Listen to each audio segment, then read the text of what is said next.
Hello, my name is Margaret Adele, and welcome to the April Monthly Report, where I talk about how my reading was in April. And as for life, it was lifing.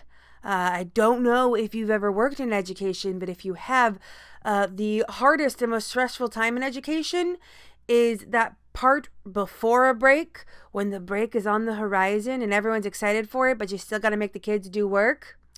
That's the worst because, like, right now, we're starting to count down to summer break, right? We're already in our ABC countdown, the last 26 days of the year, right? But we still have to get everyone through standardized testing.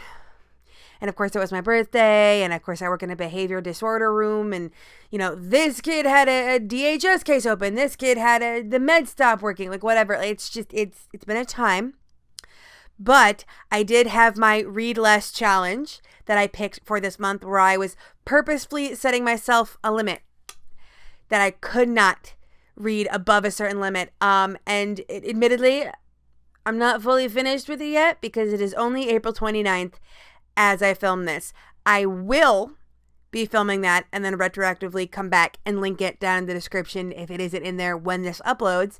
I will have that done. So I don't know exactly what number I'm ending at, but I know it is well below the maximum. Very much below the maximum. So much so, in fact, that I'm a little worried I'm in a slump. And that's worrisome because of what I want to do going into May.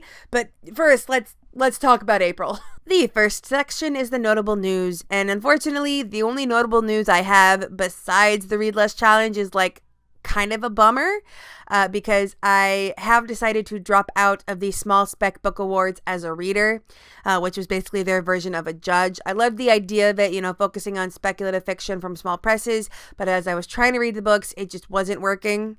And as I was just getting more and more stressed, I was like, okay, I need to pare something back. I need to pull back in some way. I dropped other reading challenges I was doing, and as I was getting a lot of the emotional well refilled from the Indie Ink Awards, I was like, okay, if I'm going to pull out of a review award situation, it needs to be this one. However, I will still be an influencer for them, which means that I will read and review the singular winner of one of the genres, horror, sci-fi, or fantasy. I just won't be one of the people reading several books, up to 6 books, to pick the winner. And thankfully, I was talking with the organizer. They do have someone else to pick up my books, so those authors aren't being left in the lurch. Godspeed to everyone who is still working on those, and be on the lookout for that content come this fall.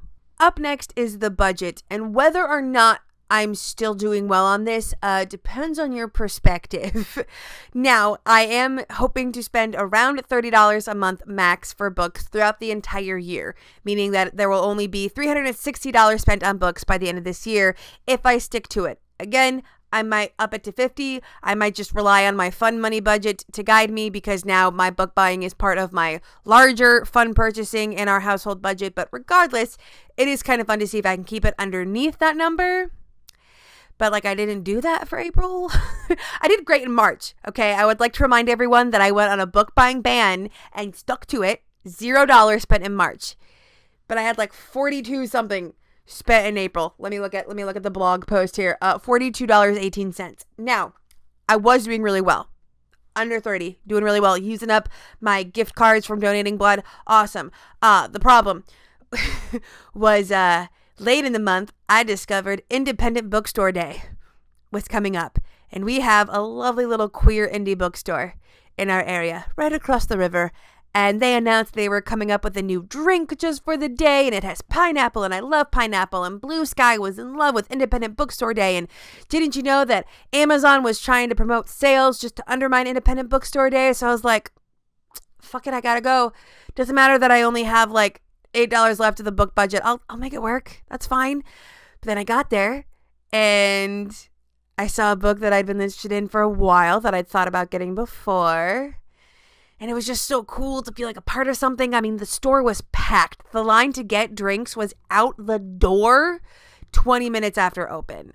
And I just found out the store just posted, they sold so many used books because they have a used book section that they have to ask people to donate to restock, which is like a great problem for them to have. It's locally owned by a queer woman, so like, yes, you're welcome. I will join the cause, but that also means that I did go a little bit over. However, since I am averaging this out for the entire year and I went on that book buying ban in March, I'm actually not doing badly. I'm still ahead, basically, because while I spent that $42, I am at $103.31 for the year so far.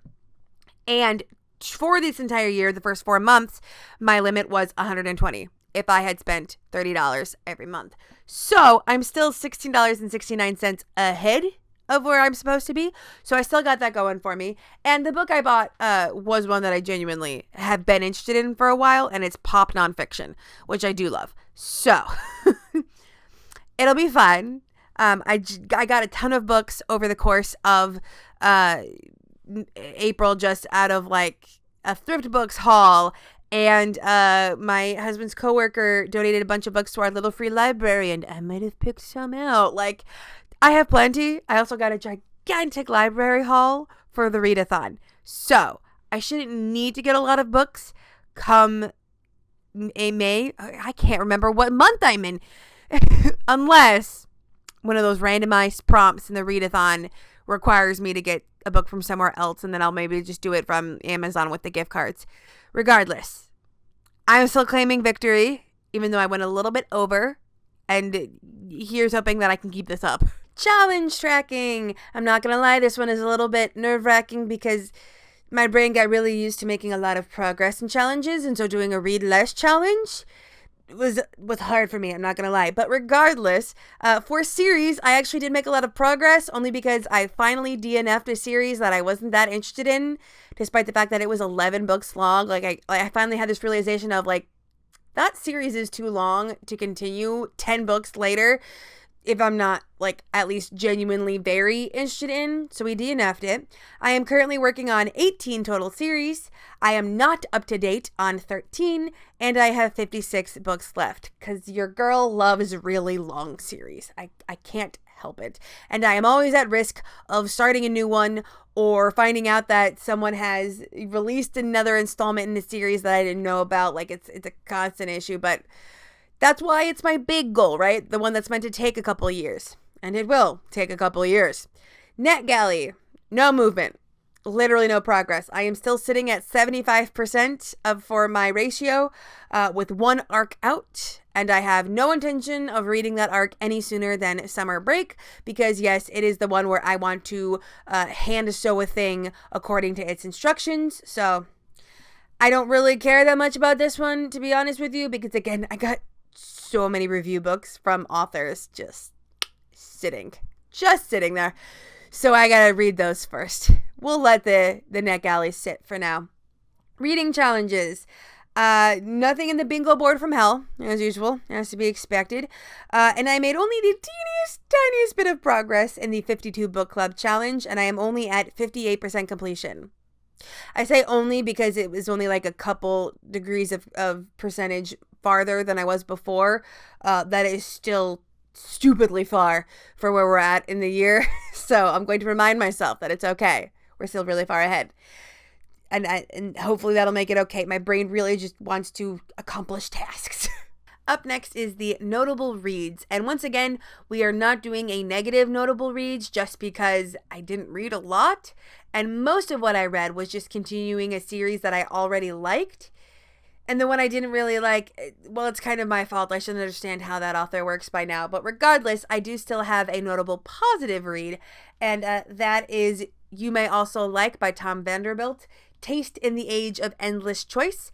And this is a pop nonfiction, which is my usual slump breaking technique when I'm feeling slumpish, because I was starting to get worried that I was doing so well on my reading challenge because I was in a slump. And so I was like, all right, we'll fall back on my tried and true, which is pop nonfiction. Usually when I am feeling slumpy, it is because I am just emotionally drained, and so any kind of narrative with emotional tension is going to be too much. And lighthearted nonfiction or just neutral nonfiction can usually help with that. And I was genuinely interested in this concept. It is all about taste and preferences, how they are shaped, how they are formed. Are they innate? are they influenced by the world around us? And how can we manage our own preferences in a world that has infinite preferences to be had, streaming everything and just gigantic amounts of information? Now, it's a little bit older than I would usually pick for nonfiction for research purposes if I was researching, because it is almost 10 years old. And yes, I might have freaked out a little bit when I realized that 2016 was almost a decade ago. It's fine. It's fine. But I'm not technically done with this yet. I still got another 30 pages. It looks like I'm farther away from being done than I actually am, because there's all the works cited in there, as we like to see in our nonfiction. And I'm also going to be starting May with another nonfiction just to really make sure the slump is broken going into a big readathon, because I am not about to let Team Mediums down. And now we are on to May, and originally, my plan for May had been to get caught up on my backlist. I am trying not to leave books on my TBR for very long, because I don't want to end up with the giant TBR I used to have. And while most of them are still fairly recent, some of them are from back when I just got a 0 TBR. So, I need to get caught up. But then on top of that, I might have found Escape the Readathon and seen all of the hype around that. And did I crash out of a readathon in March? Yes, but this is a month-based one, and I did not put nearly as high a percentage of review books in it. So hopefully I have avoided the issues with that one. Regardless, I have already been loving hanging out in the Discord server. Team Mediums, we're plotting, we're scheming, we're coming up with our plan, our strategy to escape the cruise ship alive, because yes, it is a readathon with its own storyline. Only one team can escape the cruise ship alive, and damn it, it's gonna be us. Regardless, I am feeling really upbeat about it, and just, even though it is going to be doing a readathon right after feeling slumpish, I am feeling excited about it, and it is nice when you're stressed to be like, oh, I'm really excited for that thing to start. I know exactly what book I'm going to start with. Fingers crossed, I'm hoping to vlog. I'm not making any promises, but I'm going to try. So if you are interested in that, please feel free to stick around and subscribe. But in general, I know that things will get easier come June, because I will be on summer break. I just got to get there. And really, I just got to get through the first couple weeks in May, right? Because the last week or two, it's all field day and parties, right? It's fine, whatever. We just got to get through the first couple weeks, and then it'll be just downward slope to the end of the year. I'm sure I can get through it. Knock on wood. Where's some wood to knock on? All right. Regardless, thank you so much for watching.